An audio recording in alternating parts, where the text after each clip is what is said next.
Estados Unidos. A lo largo de su historia ha aplicado la pena de muerte en distintos estados, desde los años 1600.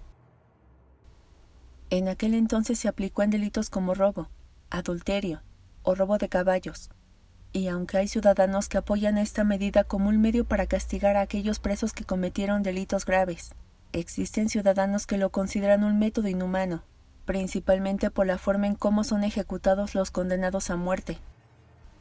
Y actualmente ha tomado relevancia el caso de Brad Sigmund, quien ya forma parte de un episodio oscuro en la historia del país de las 50 estrellas, debido a que en él se aplicó un método de ejecución brutal: el fusilamiento. En donde contaron los presentes, sintieron pena por este hombre que pasó 24 años esperando en el corredor de la muerte.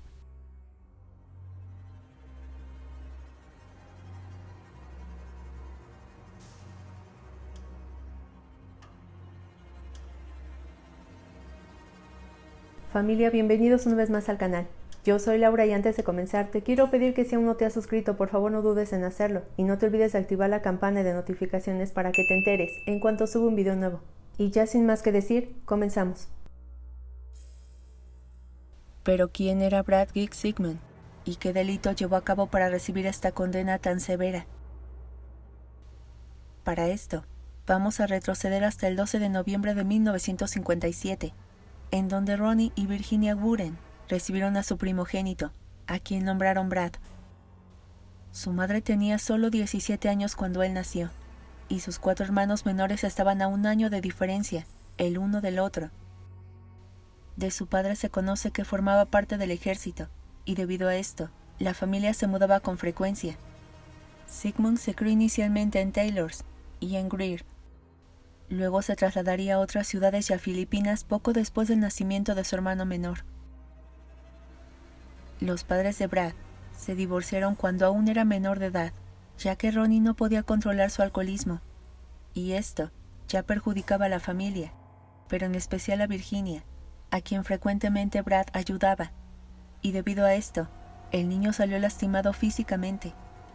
Luego vendrían más desafíos, pues tras el divorcio los padres rehicieron sus vidas con otras personas, y Brad, de entonces 16 años, al igual que sus hermanos, se movían de un lado a otro para estar con sus padres. Fue aquí cuando Brad se hizo cargo de sus hermanos mientras aún estaba en la escuela secundaria, en Simpsonville.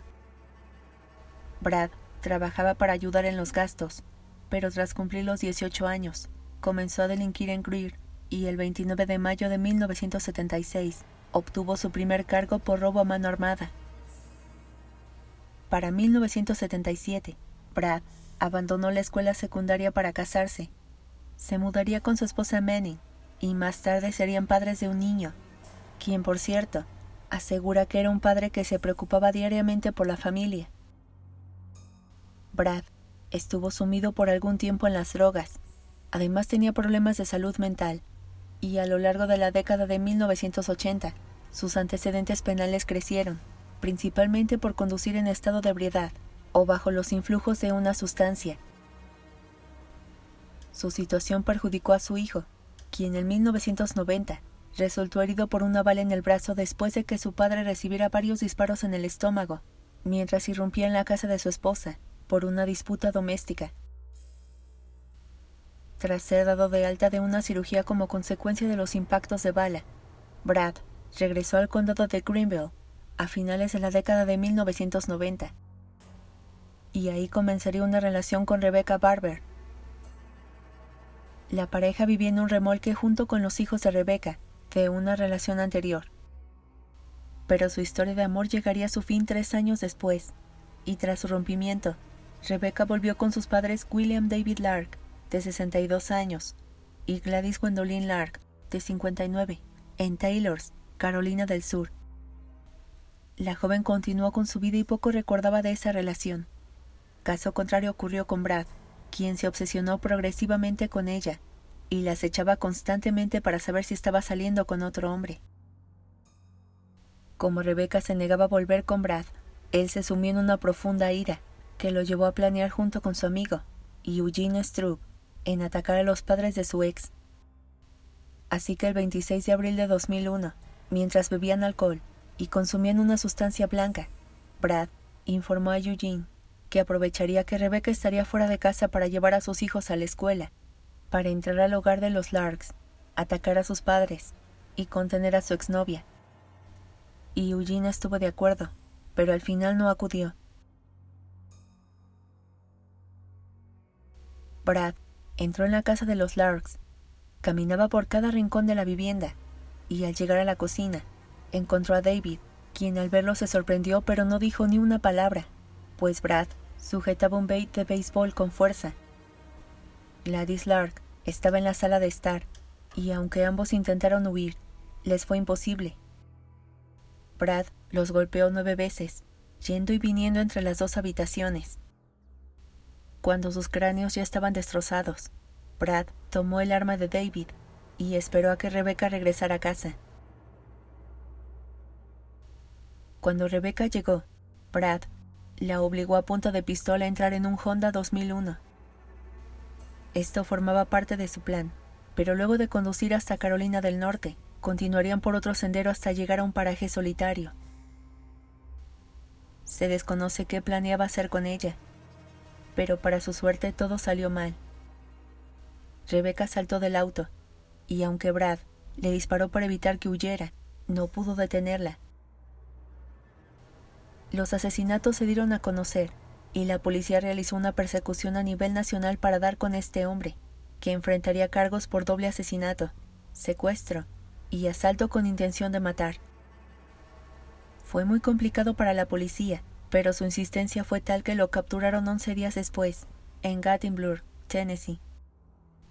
Brad fue extraditado a Carolina del Sur, un estado en donde la pena capital está permitida. Brad fue acusado por el Gran Jurado de Carolina del Sur y finalmente fue juzgado en julio de 2002. Y fue aquí que aceptó su culpabilidad y el jurado lo encontró culpable de 2 cargos de asesinato, robo en primer grado y otros delitos, incluido el secuestro. De la sentencia aún no se tomaba una decisión, pero la fiscalía estaba firme. Querían la pena de muerte. Brad admitió a la fiscalía, no mostró misericordia por sus víctimas. ¿Por qué lo harían ellos? A lo que la defensa del acusado instó al jurado a considerar que el hombre actuó violentamente debido a sus problemas de relación.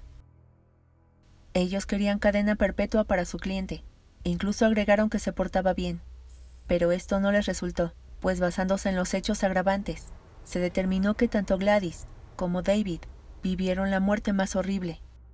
Así que el jurado acordó por unanimidad, el 20 de julio de 2002, que Brad merecía la pena de muerte.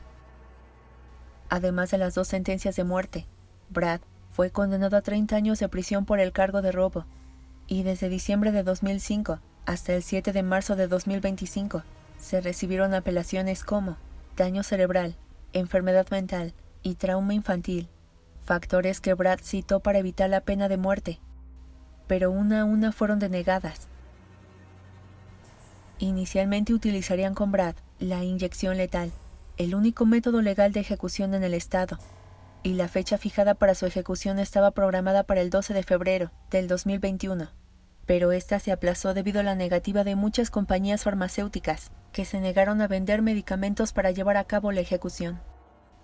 Y ante la incapacidad del estado, legisladores de Carolina del Sur aprobaron una ley para legalizar la silla eléctrica y el fusilamiento como métodos alternativos en futuras ejecuciones. Fue reprogramado para ser ejecutado por la silla eléctrica el 18 de junio de 2021, pero esta volvió a ser suspendida junto a la de otro condenado a muerte, llamado Freddie Eugene Owens, pues la corte quería decidir qué método era más efectivo, si la silla eléctrica o el fusilamiento. Una decisión que les llevaría más de un año, debido a que se presentaron demandas por considerar el fusilamiento y la inyección letal como métodos innecesarios que llevan a un castigo cruel e inusual. Pero en 2024, la Corte Suprema de Carolina del Sur expresó que los métodos no representan ninguna violación a los derechos, y con esto ya no había más que hacer. Brad y 32 reclusos del Corredor de la Muerte fueron listados para ser ejecutados bajo estos métodos, la silla eléctrica y el fusilamiento. Brad tuvo que decidir cuál era el método más apropiado para morir. La inyección letal, de acuerdo con testigos que estuvieron en 3 ejecuciones. Los reclusos no fueron declarados muertos a los 20 minutos de recibir una sola dosis, y la silla eléctrica le hacía creer que lo cocinarían vivo. Así que optó por el fusilamiento para partir de este mundo. Horas antes a su fusilamiento, Brad envió una última apelación para poner fin a su ejecución. Pero esto no procedió. Y de esta manera, llegamos al 7 de marzo de 2025. Rebecca Barber, ahora conocida como Rebecca Armstrong, declaró que está en contra de la pena de muerte, pero quería que su expareja se enfrentara a las consecuencias por asesinar a sus padres. A la cámara de fusilamiento acudieron familiares de las víctimas y del victimario, consejeros religiosos, 3 reporteros y su abogado. Los presentes expresaron que el condenado no mostró signos aparentes de miedo. Tenía las piernas encadenadas a una silla y sobre su rostro había una capucha. Contaron que tras recibir los impactos a eso de las 6:05, su pecho se movió durante varios segundos. La vida de Brad Sigmund llegó a su fin por un pelotón de fusilamiento en la correccional de Broad River. El pelotón estaba compuesto por empleados de la prisión y fue declarado muerto a las 6:08 p.m. Brad se convirtió en la 4ª persona en ser ejecutada en los Estados Unidos por un pelotón de fusilamiento desde 1976. La primera desde la ejecución de Ronnie Lee Garden en Utah en junio de 2010.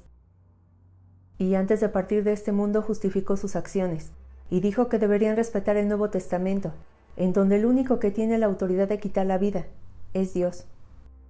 Este caso dividió opiniones a favor y en contra de la pena de muerte, pues mientras unos se alegraron por dar fin a un hombre despiadado, otros afirmaron que la forma en cómo les quitaban la vida era horrenda, sin importar lo que habían hecho.